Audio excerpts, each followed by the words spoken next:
하나님의 말씀 같이 보겠습니다. 사도행전 13장 34절부터 39절의 말씀입니다. 제가 갖고 있는 성경은 신약성경 210면에 나와 있습니다.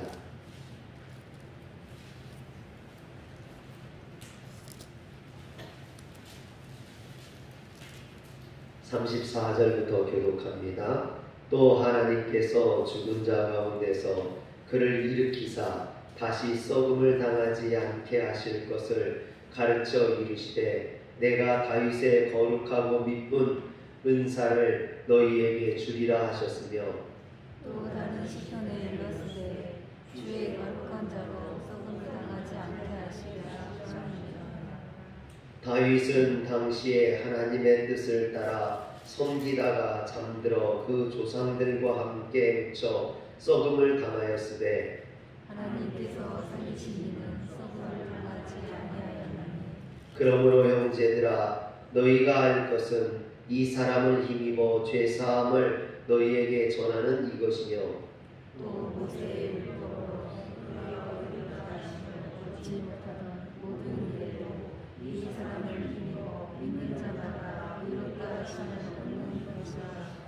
아멘. 할렐루야. 호주와 하와이 사이에 남태평양 적도 부근에 위치한 작은 섬나라 나우루 공화국이 있습니다. 한번 사진을 볼까요? 사진을 좀 보여주시겠어요? 여기 보면 오스트리아라고 되어 있고요, 호주. 그리고 저 위에 나우루라고 되어 있죠. 조그만 섬나라입니다. 넘겨주시고요. 넘겨주시면 이게 이제 나우루 공화국의 섬이에요. 우리나라 울릉도의 3분의 1 크기밖에 안 되는 작은 섬나라입니다. 하와이에서 호주로 가다 보면 이 나우루 섬이 있는데요. 그러다 보니까 새들이 지나가다가 이렇게 거할 수 있는 곳이 여기밖에 없는 거예요. 그러니까 많은 새들이 오겠죠. 많은 새들이 몰려 사는 그런 섬입니다. 그래서 산호초 위에 새들이 똥을 싸가지고 이루어진 그런 섬입니다. 넘겨보시면요. 그런데 이 섬 사람들이 뭐 생선을 잡거나 농작물을 기르고 열매를 채집하고 그렇게 해서 자급자족하던 가난한 섬나라였습니다. 그런데 이렇게 보면은 이게 이제 섬인데 이게 뭐냐면요, 새들의 똥이에요. 새들의 똥이 몇천 년 동안 막 이렇게 쌓여서 이것이 바위처럼 이렇게 된 겁니다. 색깔도 좀 이상하죠? 거뭇거뭇하니 이런 새똥이 쌓인 거예요. 새똥이 쌓여서 된 건데 이것을 뭐라고 하냐면 인광석이라고 합니다. 인광석. 이 인광석이라는 광물이요 발견되었는데 이 인광석은 의약품도 만들고 반도체, 실크, 폭약, 화학비료 이런 걸 만드는 데 쓰이는 거예요. 그래서 이것이 석유보다 비쌉니다. 인광석이. 이 작은 섬나라에서 이 인광석이 발견되면서요, 이 섬나라가 갑자기 부유해졌어요. 석유보다 비싼 이 인광석이 발견됨으로 인해서 돈이 막 넘쳐나가지고 돈을 쓸 수가 없어가지고 어떻게 했냐면 국민들한테 1년마다 1억 원씩 줬어요. 1년에 1억 원씩. 저한테도 그렇게 줬으면 좋겠네요. 1년마다 1억 원. 결혼하면 집을 공짜로 주고 학교, 의료 이런 게 다 공짜예요. 여러분 얼마나 좋습니까? 꿈의 나라 아닙니까? 우리나라는 세금이다 뭐다 막 이렇게 하는데 여기는 아무것도 없어요. 세금도 아무것도 없습니다. 그냥 1년에 공짜로 1억 원씩 줘요. 그러니까 이 작은 섬나라에서 돈을 쓸 데가 없어가지고요, 집집마다 스포츠카. 그런데 여기에 도로가 없어요. 도로도 제대로 없어. 고속도로도 없고 울릉도 3분의 1만 하니까 무슨 도로가 있겠습니까? 그런데 그냥 사다 놓는 거예요. 스포츠카 사다 놓고 뭐 해외로 쇼핑하러 다니고 돈 쓸 데가 없어가지고 뭐 그 자리를 찾다 보니까요, 달러로다가 그 뒤를 닦았다고 그래요. 그 정도로 돈이 넘쳐나가지고 쓸데가 없는 이 인광석 때문에 여러분 1인당 GNP가요 미국의 2배에 달하는 3만 달러에 달합니다.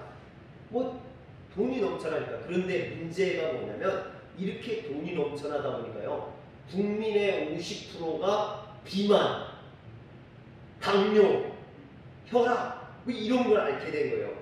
그리고 이 인광석을 이제 여기서 캐내는데요. 다음 사진을 넘겨주세요. 이렇게 파내는 거예요. 그 아까 그랬던 모습들이 이렇게 변한 거죠. 뒤로 또 넘겨주시고요. 이렇게 캐내는 겁니다. 그리고 급기야는 어떻게 되냐면요. 넘겨주시면 싹 벗겨졌죠? 그리고 넘기시면 이렇게 되어버렸어요. 그 인광석이 나오는데 이 인광석이 어느 날 갑자기 이제 캐내니까 없어진 거죠. 이 표피를 이루고 있던 그 인광석을 싹 캐내버리고 나니까 없어진 거예요. 그래서 그렇게 잘 살던 나라가 30년 만에 인광석이 떨어지면서 다시 굶주리는 나라가 되어버렸어요. 근데 30년 동안을 아무것도 안 했잖아요. 먹고 놀기만 하고 아무것도 안 했어요. 농사도 안 짓고 업도 안 하고. 그러니까 농사 짓던 땅들도 다 황폐됐고요. 어장도 다 망가져 버렸고 아무것도 할 수가 없는 거예요. 그래서 나우루 공화국이요 다시 가난한 나라, 그 스포츠카가 질비하던 나라들이 지금은 먹고 살기도 어려운 그런 나라가 되어버렸다라는 거예요. 그런데 여러분 이 조그만 나우루 섬을 확대하면 우리 지구가 되는 거예요. 지구도 그렇습니다. 지금 지구 곳곳에서 똑같은 일이 벌어지고 있어요. 인간들이 지구의 자원을 마구 파헤치죠. 석유도 계속해서 캐면 앞으로 30-40년 내에 석유가 없어질 거라는 거죠. 여러분 지금처럼 자원을 낭비하면 얼마 안 가서 나우루 섬의 인광석처럼 반드시 고갈될 것이고, 그리고 나면 인류가 누리던 그 풍요로움도 물거품처럼 사라지게 될 것이다라는 거예요. 그런데 이것을요 우리 인간에게 비교해 보세요. 우리 인간의 생명도 인광석처럼 끝이 있다라는 거예요. 언젠가는 마르게 되어 있다라는 거죠. 영원히 살 수 있는 것이 아니라는 겁니다. 그런데도 사람들은 마치 자기 인생이 영원한 것처럼 자기 욕망을 쫓아 흥청망청 자기 생명을 고갈시키고 있습니다. 그리고는 인광석이 고갈로 황폐해진 나우루섬처럼 자기 생명이 고갈되어서 그 인생이 끝날 때 후회하게 된다는 거죠. 내가 있을 때 잘 살을 걸, 내 생명이 있을 때, 인광석이 있을 때 그것을 잘 모아놓고 그랬다면 나우루섬 사람들이 지금까지도 잘 살 텐데 그때 흥청망청 쓰다 보니까 지금은 어렵게 된 거죠. 그래서 후회하는 거 아닙니까? 여러분 400년에 걸친 애굽의 노예살이에서 해방된 이스라엘 백성들이 들어가야 될 최종 목적지가 어디입니까? 가나안 땅이죠.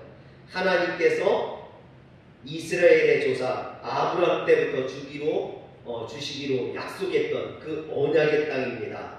하나님께서 주시겠다고 약속했던 땅이니 그 땅이 얼마나 아름답고 좋은 땅이겠습니까? 그래서 성경에 보면 이 가나안 땅을 가리켜서 적과 꾸며오르는 땅이다, 그만큼 아름답고 좋은 땅이다 라고 이야기를 하죠. 모세가 이스라엘 백성들을 40년 광야 생활을 인도하면서 그들을 가나안 동쪽 모압 평지까지 인도했습니다. 그리고 모세는 가나안 땅에 들어가지 못하고 거기서 죽죠. 죽으면서 느보산에서 죽으면서 이스라엘 백성들에게 유언을 합니다. 그 유언을 기록해 놓은 게 우리가 가지고 있는 신명기예요. 신명기는 대부분 모세의 유언으로 되어 있어요. 근데 그 유언 중에 일부분을 한번 보면요, 신명기 11장 16절부터 17절을 볼게요. 너희는 스스로 삼가라. 두렵건대 마음에 미혹하여 돌이켜 다른 신들을 섬기며 그것들에게 절함으로 여호와께서 너희에게 진노하사 하늘을 닫아 비를 내리지 아니하여 땅이 소산을 내지 않게 하심으로 너희가 여호와께서 주신 아름다운 땅에서 속히 멸망할까 하노라. 여러분, 이 말을 쉽게 이야기하면 뭐냐면, 모세가 이스라엘 백성들을 그 아름다운 땅, 하나님께서 주시는 젖과 꿀이 흐르는 가나안 땅까지 인도한 후에 그들에게 이야기하는 거예요. 가나안 땅에 들어가서 니네가 살면서 그 아름다운 가나안 땅에 빠져서 살다 보면 하나님을 잃어버리게 될 것이다라는 거예요.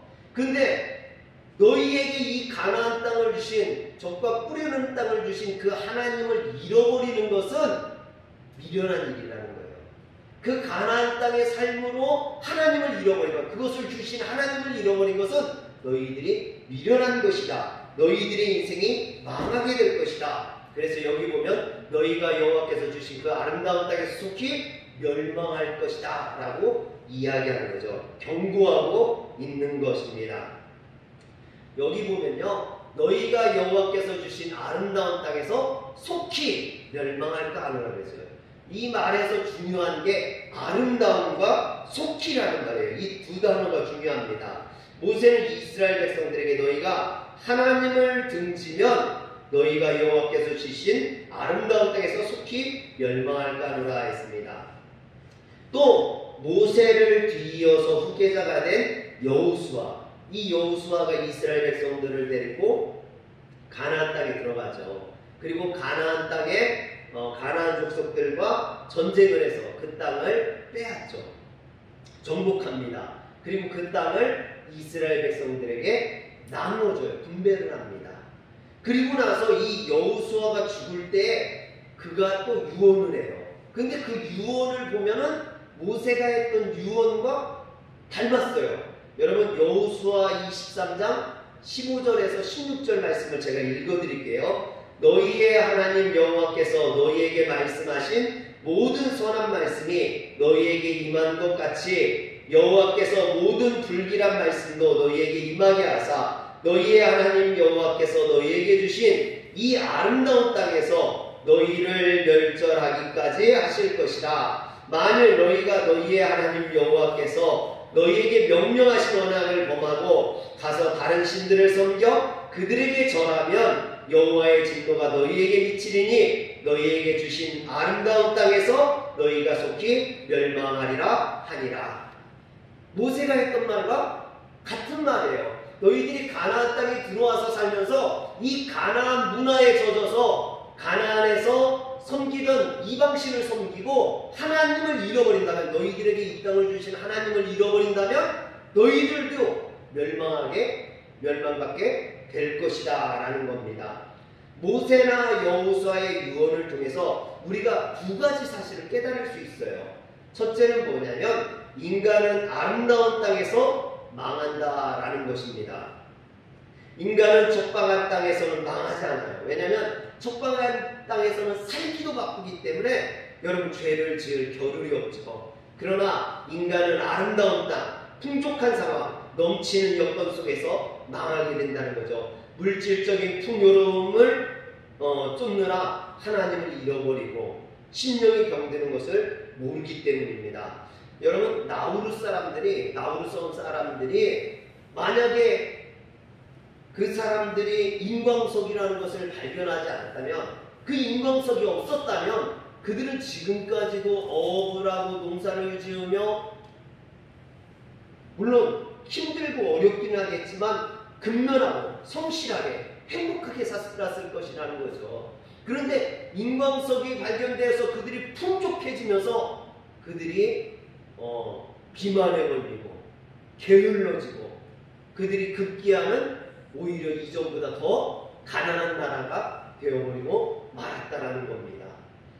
그 섬이 온통 돈다발이 인광석이 덮여있기 때문에 그들이 그 아름다운 섬에서 망해버리고 말았다라는 것이죠. 두 번째로, 일단 망하기 시작하면 속히 망하게 된다. 여러분, 저수지나 이런 뚝에 보면요, 작은 바늘구멍 같은 구멍이요, 보잘것없는 것 같고 처음에는 미미한 것 같고 표도 안 나지만 그것을 그냥 내버려두면 그 구멍은요 금방 커져버리고 결국에 그 뚝을 무너뜨리게 된다는 겁니다. 나우루 섬이 만들어지기까지는 수천 년이 걸렸어요. 여러분, 산호초 위에 새들이 똥을 싸고 거기에 뭐 여러 가지가 엉키면서 그 섬이 이루어지기까지 수천 년, 수만 년이 걸렸을 거예요. 그런데 그 섬이 있는 인광석을 캐내는 데는요 30년밖에 안 걸렸다는 거예요. 30년에 그것을 다 캐내버리고 망해버리고 말았다는 것입니다. 인간들도 마찬가지입니다. 우리 인간이 망하는 것도 이와 같습니다. 망조가 들어도 처음에는 아무 일도 없는 것처럼 보입니다. 그러나 망조의 원인을 제거하지 않으면 한순간에 몰락해버리고 만나라는 거죠. 나우루 섬이 온통 인광석으로 뒤덮여 있기까지 그 오랜 시간이 걸렸지만 망하기는 짧았다는 거예요. 여기서 망한다는 건요 없어진다는 것을 의미합니다. 그러므로 하나님께서 당신이 약속하신 가나안 땅으로 이스라엘 백성들이 인도한 후에 너희가 아름다운 땅에서 속히 망하리라 그랬던 것은요 너희들이 이 땅에서 없어지게 될 것이다. 실제로 이스라엘 백성들이 범죄하고 하나님을 떠남으로 인해서 그들이 어떻게 됐습니까? 바벨론의 손으로 끌려가 버렸죠. 그 땅에서 강제로 떠나가는, 사라지는 그런 일들이 벌어지는 겁니다. 사랑하는 성도 여러분, 오늘 우리가 하나님의 축복을, 하나님을 잃어버릴 때 우리도 이 땅에서 사라지게 된다는 거죠. 그렇기 때문에 사라지기 전에 우리는 그 하나님을 붙들어야만 합니다. 우리 육체도 언젠가는 썩어 없어지고 맙니다. 그러므로 육체가 썩어 없어지기 전에 영원한 가치를 추구하고 그 영원한 가치에 접목되어 영원한 삶을 얻어야만 합니다. 그렇다면 우리가 추구해야 될 영원히 썩지 않는 존재가 무엇이냐라는 거죠. 오늘 본문에는요 그것을 이야기하고 있는 거예요. 우리가 이 땅에서 사라지지 않고 영원한 삶을 살기 위해서 우리의 육체는 썩어질 수밖에 없지만 우리 영혼이 썩어지지 아니하고 영원한 삶을, 영원한 구원을 얻기 위해서는 어떻게 해야 되냐, 그 이야기를 하고 있는 거죠. 34절에 보면 또 하나님께서 죽은 자 가운데서 그를 일으키사 다시 썩음을 당하지 않게 하실 것을 가르쳐 이르시되 내가 다윗의 거룩하고 미쁘는 살을 너희에게 주리라 하셨으며 그랬습니다. 사도 바울은 지금 비시디아 안디옥의 유대인 회당에서 설교를 하고 있어요. 근데 이 바울이 하는 설교의 주어는 하나님이셔요. 하나님이 그와 같이 해주셨다라는 겁니다. 그리고 그가 하는 설교의 주제는 뭐냐면 예수 그리스도예요.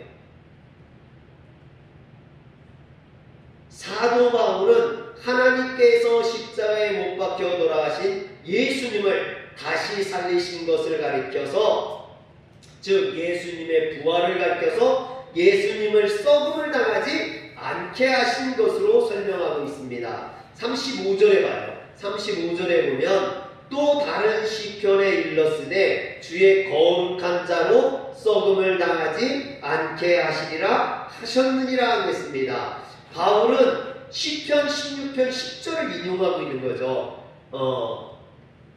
이는 주께서 내 영혼을 수울에 버리지 아니하시며 주의 거룩한 자를 멸망시키지 않으실 것입니다. 이 말씀을 인용해서 뭐라고 이야기하냐면 36절에 보니까 다윗은 당시에 하나님의 뜻을 따라 섬기다가 잠들어 그 조상들과 함께 묻혀 썩음을 당하였으되 그랬어요. 이스라엘 백성들 치고 다윗 왕을 모르는 사람들은 없습니다. 또 그들은 모두 다윗 왕을 존경하고 좋아합니다. 그러나 그 일국의 왕으로서 부유함과 영광을 누리고 전쟁에서 승리를 하고 그랬던 이 다윗도 인간이기 때문에 죽어서 썩어졌다라는 거예요. 사람은 누구나 죽으면 썩어질 수밖에 없습니다. 우리의 코끝에서 호흡이 사라짐과 동시에 우리의 육체는 썩어 없어지고 말게 됩니다. 그러나 바울은 37절에 뭐라고 이야기하냐면 하나님께서 살리신 이는 썩음을 당하지 아니하셨나니 그랬어요. 여기서 썩음을 당하지 아니한 자, 그가 누구냐? 예수 그리스도다라는 거예요. 다윗도 썩어지고 아브람도 썩어지고 이 땅에 있는 모든 사람들은 다 썩어졌지만 예수님은 썩어지지 아니했다라는 거죠. 왜? 죽음을 이기고 부활하셨기 때문이라는 겁니다.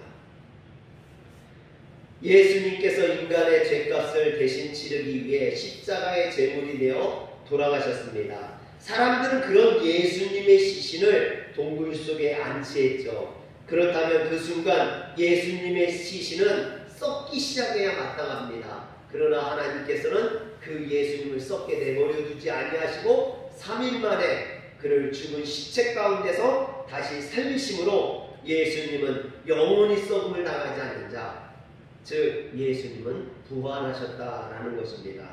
이와 같은 사실은 바울이 몇 번씩이나 지금 되풀이해서 강조하고 있거든요. 영원히 썩음을 당하지 않는 자를 이야기하고 있거든요. 그것은 뭐냐면 그 영원히 썩지 않는 자와 우리가 접목해야지, 그분을 붙들어야만 우리도 영원히 썩지 않는 자가 될 수 있다는 겁니다. 예수 그리스도 외에 다른 사람으로 이와 같은 능력이 나올 수 없다는 거예요. 왜냐하면 인간은 다 썩어서 없어질 존재이기 때문에, 그렇기 때문에 썩지 아니하시는 그분을 붙들어야지만이 우리도 썩지 아니할 수 있다라고 이야기하는 겁니다. 이것은 이 세상 다른 그 누구로도 되지 않습니다. 오직 예수 그리스도로만 가능합니다. 그러므로 그리스도인들은 예수 그리스도 안에서 참 생명을 얻게 되죠. 참 생명은 결코 썩음을 당하지 않는 영원한 생명을 의미합니다. 우리 성도님들 가정에도 보면요, 이제 여기 오세인 집사님네도 보면 이렇게 큰 은행나무가 있어요. 몇백 년 된 은행나무. 제가 가서 보니까요, 오래된 은행나무예요. 그래서 시에서 나와서 뭐 포도당 주사도 놔주고 능기류도 놔주고 뭐 관리도 해주고 막 그래요. 또 송정숙 권사님네 집에도 커다란 느티나무가 있는데요. 그 나무는 이렇게 보호수로 관리를 합니다. 여러분, 나무가 100년이 되고 200년이 되면은 죽어서 썩어져야 마땅한 거예요. 땔감이 되거나 뭐 그래야 됩니다. 그런데 몇백 년 동안 죽지 않으니까 그것도 인간들이 관리해주는 보수가 되더라는 거죠. 여러분, 인간은 썩어질 수밖에 없는 존재입니다. 그러나 영원히 썩지 않는 그분을 붙들면, 우리도 우리의 생명이 있는 동안에 그분을 붙들면 그 주님께서 우리를 보호해 주신다는 거예요. 우리를 관리해 주신다는 겁니다. 썩지 아니하고 이 세상에서 없어지지 아니하는. 여러분, 아무리 대통령이 되고 아무리 부귀와 영화를 누려도요, 영원한 주님을, 썩지 아니하는 주님을 붙들지 아니하면 이 땅에서 썩어 없어질 수밖에 없다라는 거예요. 그 부귀와 영화도 헛된 것이 되고 만다라는 겁니다. 아무리 아름다운 여자도, 멋있는 남자도 다 썩어 없어지고 만다라는 거예요. 그러나 우리가 생명 있는 동안에, 우리에게 호흡이 있는 동안에 그 영원하신 주님을 붙든다면 우리에게는 썩어 없어지는 것이 아니라 영원한 나라가 우리에게 주어질 줄 믿으시기를 바랍니다. 기도하겠습니다. 전능하신 하나님, 이 땅 가운데 우리에게 호흡이 있는 동안에 이 귀한 생명을 우리가 소중히 여기게 하시고, 호흡 있는 동안에 영원하신 주님을 붙들게 하여 주시옵소서. 그래서 우리가 이 땅에서 썩어 없어지는 쓸모없는 존재가 아니라 영원한 천국을 누리며 사는 하나님의 거룩한 백성이 되게 하여 주시옵소서. 우리 주 예수님의 이름으로 기도합니다.